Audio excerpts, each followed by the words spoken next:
આવી રીતે શાક બનાવાય? શાકમાં નકરું મીઠું નાખી દીધું છે. કેટલા ટાઈમ થી બનાવસ પણ શાક બનાવતા નથી આવડતું. તું શાંતિ રાખ, તાર ભાભીની સાઈડ લે માં. એ ભાભીની સાઈડ નથી લેતી, પણ મારી વાત તો સાંભળ. બોલ. શાક હે ને મમ્મીએ બનાવ્યું છે. અરે પણ बहती हवा सा था वो,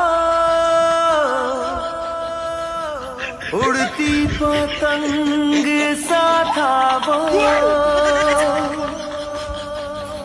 कहाँ गया उसे ढूंढो.